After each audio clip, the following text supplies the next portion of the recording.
it's not every day that you come across a church that's been in ministry continuously for 200 years. So I'm grateful that this church has a long history and a long legacy. It's important for us to celebrate that because we want to honor the people who have come before us. I imagine that people who started this church 200 years ago wouldn't have been thinking about, I wonder what they'll be doing in 200 years from now. But I want us to think that. I want us to ask ourselves, what are people going to think in 200 years when they celebrate the 400th anniversary of this church? I want us to look back, yes, but I also want us to look forward.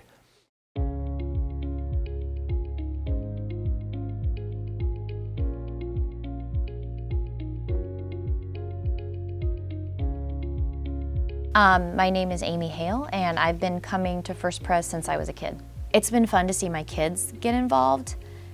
They're a little bit feisty, so through the years we've gone through various phases of like, oh no, what are they gonna do or say when they get up, for kids' time. But I've seen them mature and grow up. I'm Lisa Porter, and I have been involved in the church since I moved to Columbus, which was in 1997, so that's about 26 years ago. So I feel like through the times that we have been here, we've seen a lot of change where children are much more welcome and teens' voices are much more a part of who we are. Like, we have acknowledged that and welcomed that part of our community. My name's Kelly Staley. I'm a member of the church. And I'm Alexis Staley. I'm a member of the church and a deacon. Having kids with the church, I think, at first was a little nerve-wracking because you want them to behave and not disturb the process. But everybody has been completely wonderful, completely open and embracing of our children and the things they do that are chaotic. Like this mic behind us here, Oliver shook it during a service and it was loud and it was... And everybody knew it. Laughed about it afterwards. Yeah, everybody loved it. Made us feel really good about it. My name is Jerica Dowling, and I've been at First Pres, I think, for going on a year now. Yeah, so the church is a great atmosphere for the kids. They love it. Liam gets really excited on Sunday to go to church, especially because he gets to go back in the playroom. Avery really loves being involved, and she gets the opportunity to go up front and to help with the collection and ushering, which she really likes. And Ford is much more used to going. He was afraid at first when he was really little, but now he loves it and he runs to the back room to play. The thing I look forward to the most is doing the time with children on Sunday morning, because just even today, they respond to questions in ways that you don't necessarily expect. Like, the kids are just curious and they're excited to share, and they're not afraid of being wrong necessarily. And so it's always fun to talk to them and spend time with them when I come to church. My name is Jose Lopez. I've been involved with the church for about 2.5 years now. Believe it or not, my favorite time is the time with the kids. It's so important to have kids understand, the sermon and the things that we learn at church. And I think that our youth program and our youth ministry, children's ministry does a great job at including everyone in the church in the fun of educating kids. My name is Julie Diker. I am the youth nurture elder in charge. This is my second round at this point of doing that, and I'm also working with the youth group. The youth group is involved in many different things here at the church. We do confirmation class. It kind of goes through there where we're teaching the kids how to become a Presbyterian or a better Christian. We play games and do heart tree service projects. They serve hot meals and do lots of community service projects. I really like how it feels like we're a family, and that I feel like I can trust a lot of people that go here, and we all can come together and all have a church to go to, and it feels like a family.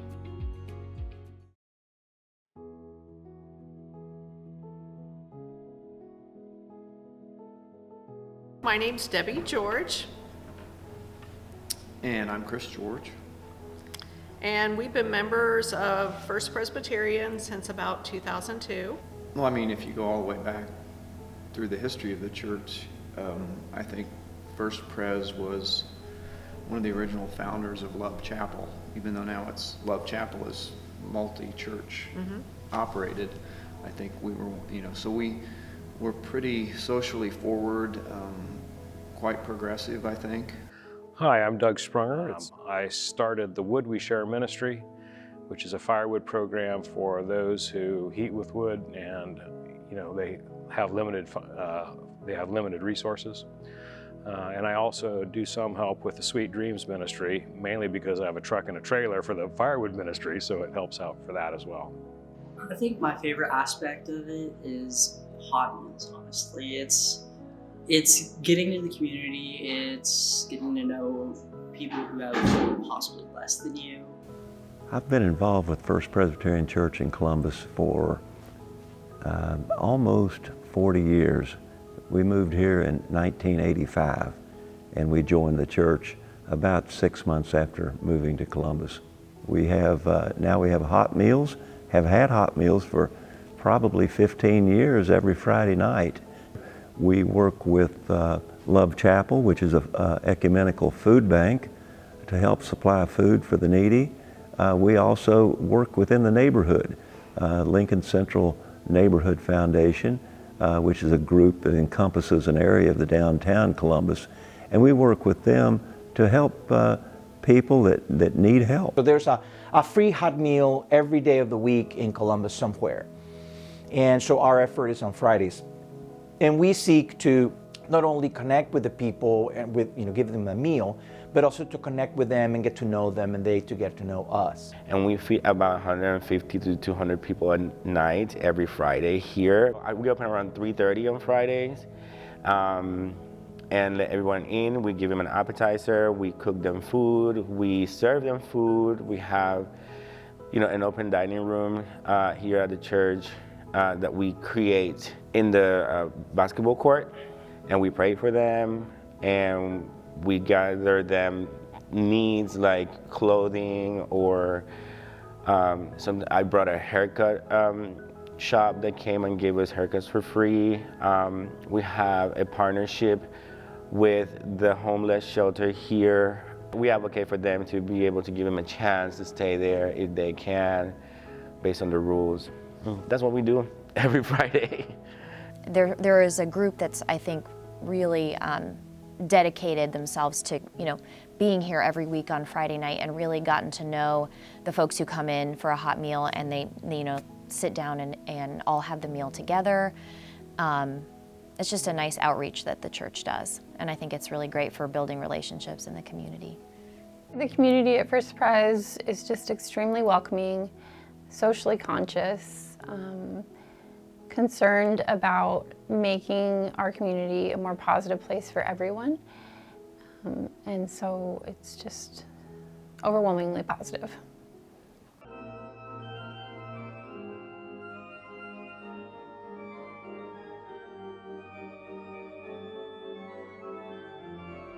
My name is Sarah Sanders. I have been at the church my whole life, as long as I can remember.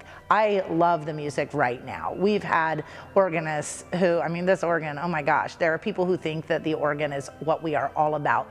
In fact, years ago, they had this giant hanging cross designed so that it didn't seem like we were worshiping the organ, and it hangs right in front of it. It was supposed to be made out of the same stainless steel or whatever as the organ, and this is just like cardboard or wood or something spray painted. It was just a pretend one to see if we liked it, and we've left it up all these years. Anyway, so music is really important at the church, and there are people who really love it. There's a whole fund that the church has just for the organ and for music in general. My favorite part about the church is probably the music program. So that's always intrigued me. I play in the church band, and music's been a big part of my life, and I just enjoy the music program.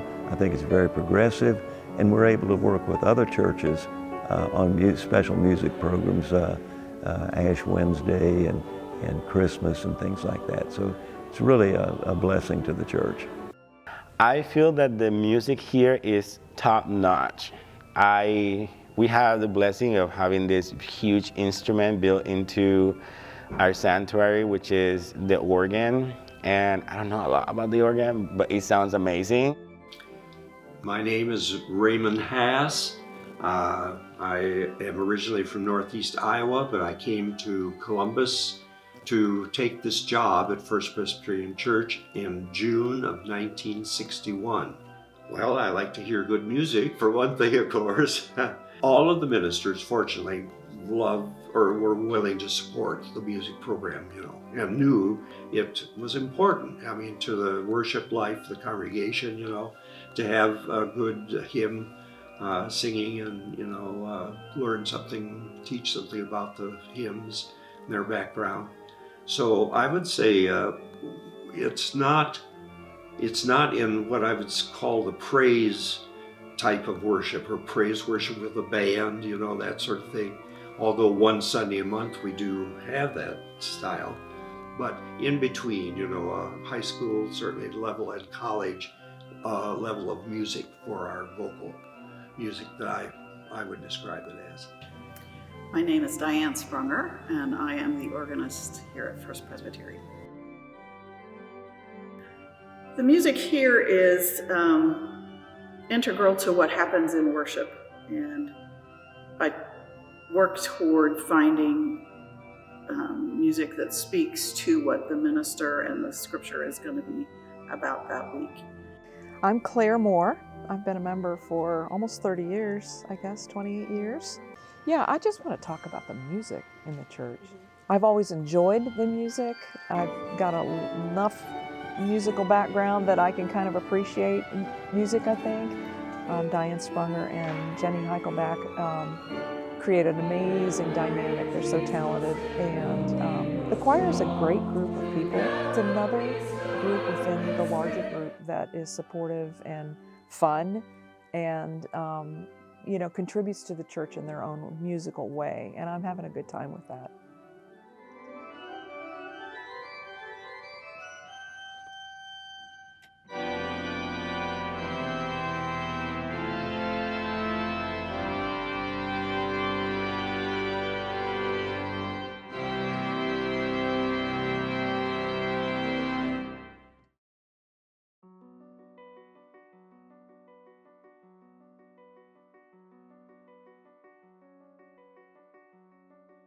We are a complex body of believers, people who have a sense of direction and those who are looking for direction, people of all ages and cultural backgrounds, people of all genders and sexual identities, people who are looking for hope and people who are willing to give other people hope, people who feel they have answers and those who are questioning. This is a place where we hope that people can find a welcoming moment and a welcoming environment to ask questions, not be afraid to ask questions, and also to feel assured, to feel that God is speaking to them here. And now I think our sense of mission is way more mutual, and we realize that all people are worthy and already have from God what they need, and that we just need to be better at listening to them as well as to God and how we do mission. We've taken a stand to be supportive and loving to all people, and we are welcoming to all people. We have a lot of pretty diverse membership, which is fun. I mean, that really creates a lot of energy and different perspective. It enlightens conversation. I think part of being in that bicentennial committee, I've seen it's really been eye-opening to how much this church does for the community. Yes. I mean, the ways that they help out financially, just spending time and putting energy and effort and time into projects for the community. I didn't even realize. There's so much going on that we didn't know about. Yeah, so that's been eye-opening, just how much this church pours back into the community, and not even just in the church community, but the community around Columbus. And I'm Judy Somerville, and I've been a member at First Pres for right about 40 years now. I would describe our church community as welcoming and concerned. One of our committees years ago that I was involved with was called an Open and Affirming Committee, and that I think is actually something that our church has always tried to be, to welcome others and try to make people feel comfortable and that their ideas will be welcomed and appreciated. The Social Justice Committee is surely motivated by our faith, but really we're motivated by a deep sense of what is right in the world.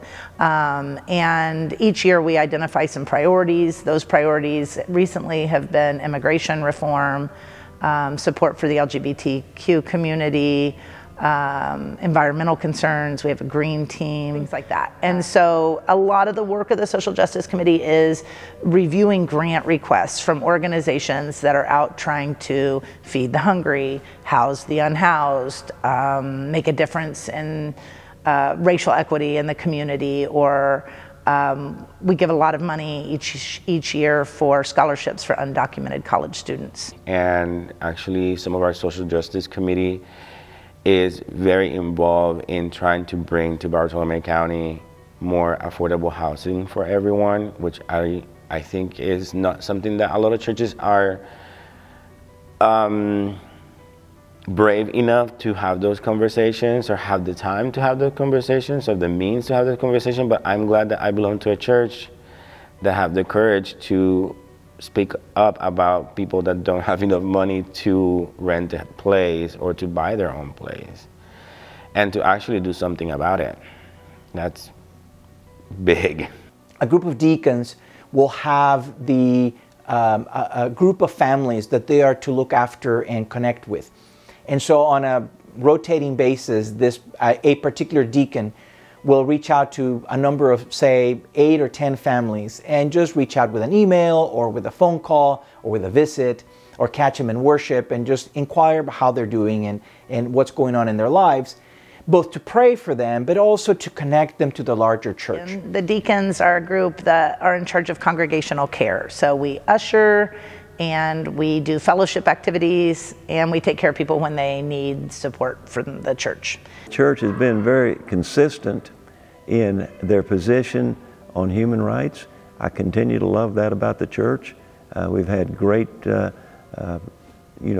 minister and pastors leadership through the years, and we continue to do quite well and have a good message for the community. We just need to go out and recruit.